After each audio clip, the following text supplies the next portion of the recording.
तो और भाई लोग क्या हालचाल है यार। तो भाई आज बात करने वाले हैं व्हाट इफ यूनिवर्स के 5 ऐसे पावरफुल कैरेक्टर्स की जो एमसीयू के अंदर तो पावरफुल है ही, बट मार्वल व्हाट इफ के अंदर उन कैरेक्टर्स को और पावरफुल दिखाया गया है। ये मार्वल व्हाट इफ कैरेक्टर्स का पार्ट 2 है। इसका पार्ट 1 देखना है तो तुम चैनल पे जाके देख सकते हो। तो भाई तुम वीडियो को लाइक करो और मैं अपना काम स्टार्ट करता हूँ। नंबर 5 जियांग ली। तो भाई ये जियांग ली एमसीयू में सांची की माँ होती है जो कि टालो की रहने वाली है। पर जो जियांग ली हमें इस व्हाट इफ सीरीज में दिखाई गई है उसके कभी भी वेनवू से शादी होती ही नहीं है और वो इसीलिए कभी भी सांची की माँ नहीं बनती है। पर फिर भी वो इस यूनिवर्स में भी टालो की ही रहने वाली है। और व्हाट इफ के अंदर हमें ये पता लगता है कि टालो एक ऐसी जगह है जो कि पूरी दुनिया का बॉर्डर एरिया है और जो भी लोग यहाँ पे रहते हैं वो लोग आम लोगों के मुकाबले बहुत ही ज्यादा पावरफुल और एडवांस होते हैं। और शायद इसीलिए एमसीयू वाली जियांग ली जब 10 रिंग्स के साथ वाले वेनवू का सामना करती है तब वो वेनवू को बड़े आराम से हरा देती है और इसके साथ ही वो 10 रिंग्स को भी कंट्रोल कर लेती है। बात करें व्हाट इफ की तो जियांग ली व्हाइट हेला को भी ट्रेनिंग देती है और इसके बाद ही हेला फिजिकली इतनी ज्यादा पावरफुल बन जाती है कि वो ओडिन तक को बीट कर देती है। तो ये सभी चीजें जियांग ली को व्हाट इफ का एक पावरफुल कैरेक्टर साबित करता है। नंबर 4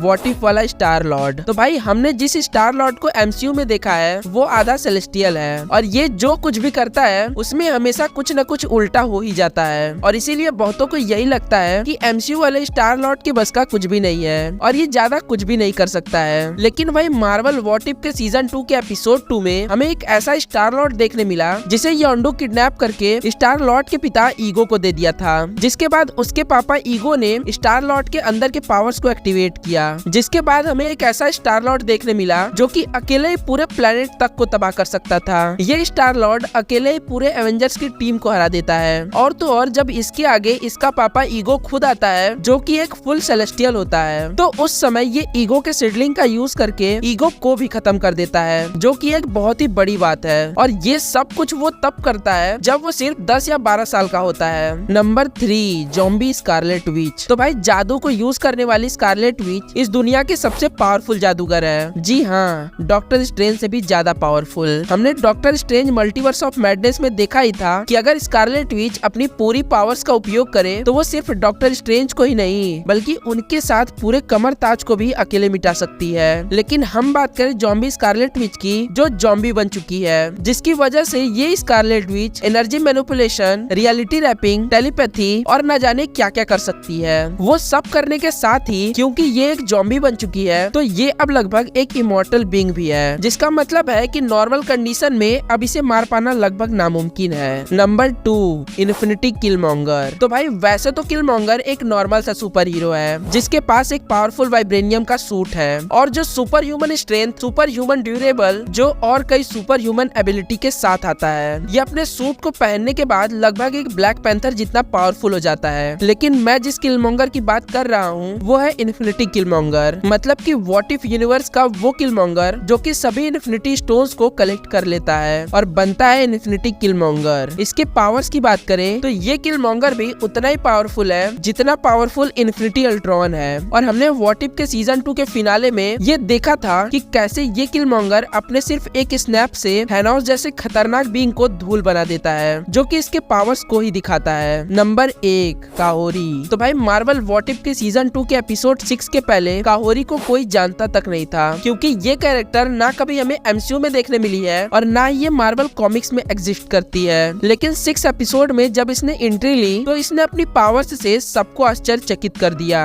और उसके बाद जब ये काहोरी हमें व्हाट इफ के सीजन 2 के फिनाले में देखने मिलती है तब वहाँ हमें इसके असली पावर्स का पता चलता है। और भाई ये सच में बहुत ही ज्यादा पावरफुल है क्योंकि यही एक ऐसी कैरेक्टर है जिसने स्ट्रेंज सुप्रीम को भी चकमा दे दिया था। और इसके बाद जब ये कैप्टन कार्टर के साथ मिलकर स्ट्रेंज सुप्रीम का सामना करती है तब उस समय ये स्ट्रेंज सुप्रीम पर भी काफी भारी पड़ती है। पर काहोरी के असली पावर्स का पता हमें तब चला जब ये इन्फिनिटी किलमॉन्गर से भिड़ती है क्योंकि इसने यूं चुटकी बजाते ही इन्फिनिटी किलमॉन्गर को हरा दिया था। किलमॉन्गर जब तक काहोरी पे हमला करता तब तक काहोरी ने किलमॉन्गर को सूट से ही गायब कर दिया और उसको किसी दूसरी जगह भेज दिया, जिससे जहाँ इन्फिनिटी किलमॉन्गर कुछ समय पहले मल्टीवर्स का सबसे पावरफुल बंदा था वहीं दूसरे ही समय वो एक नॉर्मल सा सुपर हीरो बन गया। और इसीलिए अगर फिलहाल देखा जाए तो अभी तक मार्वल व्हाट इफ यूनिवर्स के अंदर शायद ही ऐसा कोई कैरेक्टर होगा जो कि काहोरी से ज्यादा पावरफुल होगा। अब यहाँ तक आ ही गए हो तो एक बोनस कैरेक्टर के बारे में भी सुन के ही जाओ। मैं बात कर रहा है एक ऐसे कैरेक्टर की जो है तो बहुत ही पावरफुल लेकिन टॉप 5 की लिस्ट में नहीं है, और वो कैरेक्टर है वॉचर। तो भाई वॉचर ने कभी भी अपनी पावर्स का प्रदर्शन नहीं किया है, जिसकी वजह से कोई जानता ही नहीं है कि वो कितना ज्यादा पावरफुल है। और वैसे भी वॉचर हमेशा से ही खुद को सभी यूनिवर्सेस से अलग रखता आया है, इसीलिए मैंने भी इसे टॉप 5 की लिस्ट से ही अलग रख दिया।